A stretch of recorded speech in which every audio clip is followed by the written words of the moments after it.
अगर तुसी सही तरीके नाल कणक दी काश्त करदे हो ते तुसी 50 मन कणक लै सकदे हो। 3000 ना 50 मन विके 1.5 लाख रुपया है साईं। किसान हमारा मुस्तकबिल कि किसान दे सिर ते सारा कुछ हैगा। दो लफज भी असीं पढ़ा लै, असीं वो तजारत दे नाल खिदमत दा लफज असीं समझदे हां कि लग गया। मैं पूरे मुल्तान दे अंदर कोई कंपनी अच्छी तो अच्छी नहीं होएगी जिनको सिर्फ तहसील मुल्तान दे अंदर। मैं खुद MSc एग्रानोमी है, शुएब हसन साहब ने ये PhD आखिरी दिन ने इन्हां दे PhD एंटोमोलॉजी दे विच है बीमारियां दे हवाले नाल। सुहेल साहब ने ये MSc एग्रानोमी ने, मेरे वाले शोबे च MSc है, यानी कि 4 दे विचों 3.9 CGPA दे नंबर ने, 4 चों 3.9 BZU तो पढ़े हुए ने। फलक शेर साहब ने इन्होंने BSc एग्रीकल्चर किया है। ये साहब मुजफ्फराबाद देखते हैं, ये साहब जिहड़े ने अपना बिहाड़ी रोड देखते हैं, ये दुनियापुर रोड देखते हैं, ये टाटेपुर देखते हैं। इन्ना थोड़ा एरिया सिर्फ इसलिए दिता है कि जिमीदार नूं कोई अगर मसला हैगा तो वो देख के उसके मुताबिक दवाई रिकमेंड कर दी जाए। यानी कि फील्ड दे विच इन्नी ज्यादा टीम किसी बंदे कोल भी नहीं हैगी। उसकी वजह है कि असीं वो तिजारत खिदमत साथ साथ के नाल असीं थोड़ा जिहा कोशिश करते हैं कि अपने फार्मर नूं एजुकेट कर सकें। क्योंकि साढ़े चों कोई बीमार हुंदा है, असीं डॉक्टर को जाने हैं, पहले सीधे अपना मैडिकल स्टोर ते नहीं जाते। हालांकि मैडिकल स्टोर ते फिर कोई 4 लफज पढ़े बंदे बैठे होंगे सवाए बजाए इसके दुकान के साड़ी या दवाइयां वाली दे। ठीक है, उत्थे फार्मासिस्ट नूं लाजमी किया भी फार्मासिस्ट उत्थे बैठा होवे जिन्होंने पता हो इस बीमारी की यह दवाई है। ठीक है, लेकिन फिर भी उत्थे नहीं जाना, स्पैशलिस्ट डॉक्टर को जाने हैं। वो भी जाता ही दवाई नहीं लिखता, वो 4 टेस्ट लिख के दिंदा है। वो फिर असीं टेस्ट कराने हैं, टेस्ट करा के दवाई लिखता है। 50 नूं आराम आउंदा, 50 नूं कोई नहीं आंदा। असीं कदी उस डॉक्टर को दोबारा नहीं गए, उन्होंने वलामा ही दे आइए, फिर असीं दूसरे डॉक्टर को जाने। ठीक है, कदी दवाइयां वाले को नहीं गए, मेडिकल स्टोर को, वो तेरे को दवाइयां लईयां सीगियां, एडे पढ़े लिखे डॉक्टर ने लिख के दित्तियां सी, टेस्ट करा के लिख के दित्तियां सी, इन्हां दा आराम क्यों नहीं आया? कदी गए? असीं हाज़र हां। असीं सारे अमल दे ना करने के बावजूद अगर असीं कहने कि रिजल्ट नहीं आता, असीं हाज़र हां। साडे खाते लिखवा दिया जी। प्रोडक्ट की एक रेंज भी हैगी है, आ नहीं हैगी भी कोई बीमारी है तो उसका इक्को ही प्रोडक्ट है, वही बार बार कराई जाइए। साडे कोल एक एक किस्म के मतलब फसल की बीमारी के 4-4 5-5 हल हैं, जिहदे नाल की हुंदा है कि बदल के जहर करने लई करने दे नाल की हुंदा जे कि कुबदे मुदाफत नहीं पैदा होंदी, दवाइयां दे रिजल्ट चंगे आंदे ने।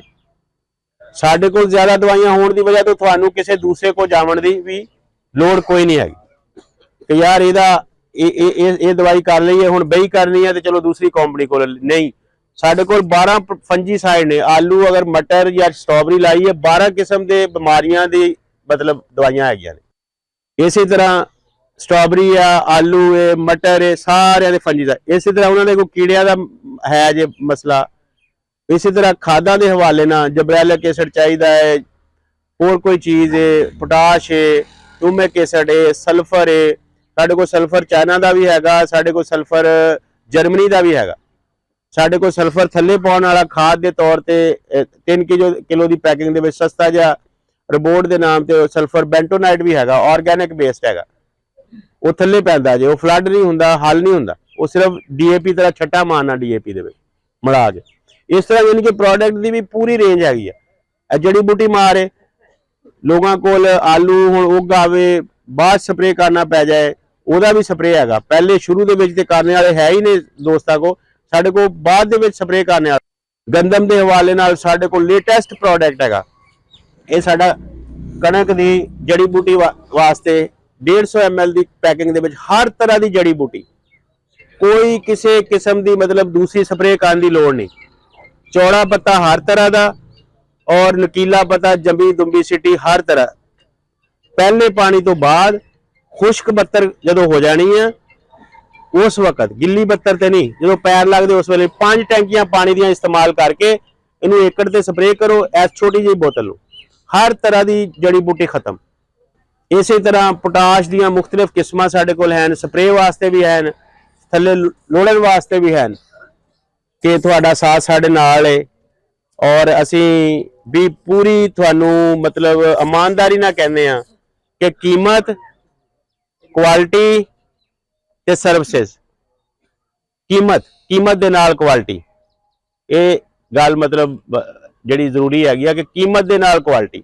ਜਿਹੜੀ ਕੀਮਤ ਤੇ ਸੰਜੰਟਾ, FMC, ਸਨਕ੍ਰੌਪ ਇਸ ਤਰ੍ਹਾਂ ਦੀਆਂ ਕੰਪਨੀਆਂ ਮਾਲ ਜਿਹੜੀ ਕੁਆਲਿਟੀ ਦਿੰਦੀਆਂ ਨਾ, ਉਸ ਤੋਂ 25% ਘੱਟ ਰੇਟ ਦੇ ਅਸੀਂ ਉਹ ਕੁਆਲਿਟੀ ਦਿੰਨੇ 25% ਘੱਟ। ਨਹੀਂ ਤੇ ਇਸਤੇਮਾਲ ਕਰਕੇ ਦੇਖੋ। ਇਸ ਵੇਲੇ ਨਾ ਜੀ ਡੋਰਮੈਂਟ ਪੀਰੀਅਡ ਚੱਲ ਰਿਹਾ ਵਾ। ਇਸ ਵੇਲੇ ਅਗਰ ਤੁਸੀਂ ਕੋਈ ਸਪਰੇਅ ਕਰੋ ਵੀ ਜਾਂ ਕੋਈ ਕੀੜਾ ਜਾਂ ਕੋਈ ਫੰਗਸ ਆਈ ਵੀ ਹੈ ਨਾ, ਉਹ ਨੁਕਸਾਨ ਨਹੀਂ ਕਰੇਗੀ, ਉਹ ਬਿਲਕੁਲ ਨੁਕਸਾਨ ਨਹੀਂ ਕਰੇਗੀ। ਯਾਨੀ ਕਿ ਉਹਦੇ ਤੇ ਅਸੀਂ ਸਪਰੇਅ ਕਰਕੇ ਜਿਹੜਾ ਫਾਇਦਾ ਲੈਣਾ ਹੈ ਨਾ, ਉਹਦੇ ਨਾ ਕਰਕੇ ਜਿਹੜਾ ਨੁਕਸਾਨ ਹੋਣਾ ਹੈ ਨਾ, ਉਹ ਜ਼ਿਆਦਾ ਨਹੀਂ ਹੈਗਾ। ਯਾਨੀ ਕਿ ਨੁਕਸਾਨ ਜ਼ਿਆਦਾ ਨਹੀਂ ਹੈ ਖਰਚੇ ਦੀ ਨਿਸਬਤ। ਜਨਵਰੀ ਫਰਵਰੀ ਤੋਂ ਡੋਰਮੈਂਟ ਪੀਰੀਅਡ ਖਤਮ ਹੋ ਜਾਂਦਾ ਹੈ ਤੇ ਪੌਦਾ ਗਰੋਥ ਸ਼ੁਰੂ ਕਰ ਦਿੰਦਾ ਹੈ।